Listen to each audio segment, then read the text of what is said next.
ચાલો આજે આપણે ભારતની એક એવી કળા વિશે જાણીએ જે હજારો વર્ષ જૂની છે અને એમાં એક મજાનું રહસ્ય છુપાયેલું છે. ચાલો એક સવાલથી શરૂઆત કરીએ. શું એવું બની શકે કે ફક્ત 3 જ આકારો, ફક્ત 3 સિમ્પલ આકારોથી એક આખી વાર્તા બનાવી શકાય? ચાલો જોઈએ આ કેવી રીતે થાય છે. જો પહેલો આકાર છે ગોળ, એટલે કે વર્તુળ. આ કોના જેવું લાગે છે? બરાબર, આકાશમાં દેખાતા સૂરજ અને ચાંદા જેવું. પછી આવે છે ત્રિકોણ. આ તો જાણે જાદુ જેવું છે. જો એને સીધો રાખો તો પહાડ બની જાય, અને એને ઊંધો કરી દો તો ઝાડ. એક જ આકાર, પણ મતલબ બે. અને આપણો ત્રીજો આકાર છે ચોરસ. આને આપણે એક ઘર સમજી શકીએ, અથવા તો કોઈ એવી ખાસ જગ્યા જ્યાં બધા લોકો ભેગા થતા હોય. ખરી મજા તો હવે આવશે. આ જે 3 આકારો આપણે જોયા ને, ગોળ, ત્રિકોણ અને ચોરસ, એ જ તો વારલી કળાનો સિક્રેટ કોડ છે. આ કળા ભારતના મહારાષ્ટ્ર રાજ્યમાં રહેતા વારલી આદિવાસી લોકોની એક એકદમ ખાસ અને જૂની પરંપરા છે. તો વારલી પેઇન્ટિંગ એટલે શું?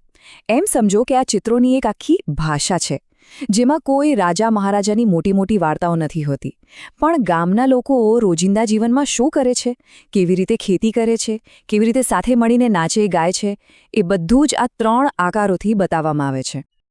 ચાલો હવે થોડા સમયમાં પાછળ જઈએ અને જોઈએ કે આ કળા ખરેખર કેટલી જૂની છે. આનો ઇતિહાસ કોઈ ચોપડીઓમાં નથી લખાયો, પણ સીધો લોકોના ઘરની દિવાલો પર દોરાયો છે. વિચારો, લગભગ 3000 વર્ષ પહેલાં. ત્યારથી આ કળા ચાલી આવે છે. અને એ કોઈ લખીને નહોતું શીખવતું, બસ એક પેઢી બીજી પેઢીને શીખવતી જતી હતી. અને આ ચિત્રો ક્યાં બનતા હતા ખબર છે?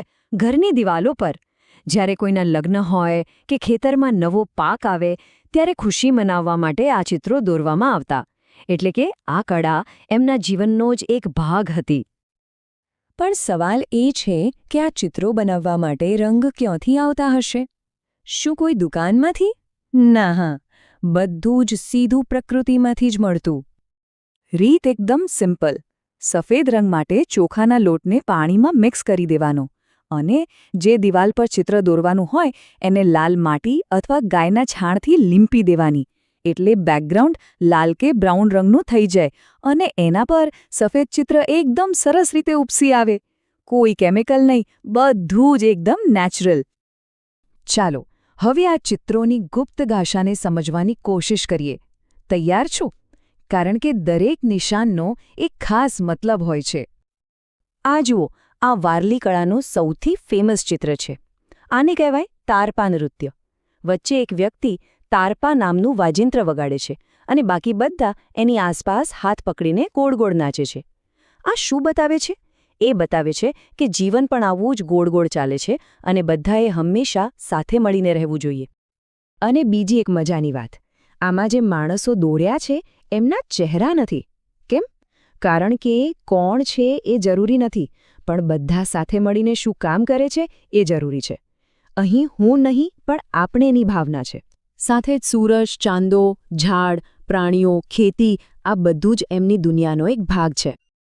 તો જ્યારે આપણે આ ચિત્રોને બરાબર સમજતા થઈ જઈએ, ત્યારે આપણને એની પાછળ છુપાયેલો સાચો સંદેશો મળે છે. આ ખાલી સુંદર ચિત્રો નથી, એનાથી પણ કંઈક વધારે છે. એમનો સંદેશો એકદમ સ્પષ્ટ છે. માણસ પ્રકૃતિનો માલિક નથી, પણ એનો એક ભાગ છે.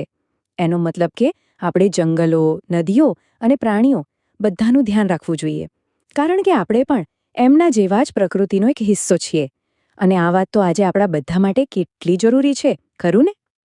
પણ જો એમ લાગતું હોય કે આ બધી જૂની વાતો છે, તો એવું બિલકુલ નથી. વારલી કળા હવે ગામડાની દિવાલો પરથી નીકળીને આખી દુનિયામાં પહોંચી ગઈ છે. આજે તમે જોશો તો મોટા મોટા કેનવાસ પર, આપણા કપડાં પર, બેગ પર, ઘરની દિવાલો પર, અરે હવે તો પુસ્તકોમાં પણ વારલી આર્ટ જોવા મળે છે. એની સરળતા જ એની સૌથી મોટી તાકાત છે, જે બધાને ગમી જાય છે. છેલ્લે વારલી કળા આપણને એક બહુ મોટી અને સુંદર વાત શીખવે છે. સરળતા પણ સુંદર હોઈ શકે છે. જરૂરી નથી કે બધું ભપકાવાળું અને જટિલ હોય. સાદગીમાં પણ એક અલગ જ મજા અને સુંદરતા છુપાયેલી હોય છે. તો આખી વાતનો સાર એ છે કે વાર્તા કહેવા માટે મોટા મોટા શબ્દોની જરૂર નથી. ફક્ત 3 સરળ આકારો ગોળ, ત્રિકોણ અને ચોરસ પણ પૂરતા છે. તો હવે તમે પણ વિચારો, જો તમારે કોઈ વાર્તા બનાવવી હોય તો તમે કયા આકારોથી બનાવશો?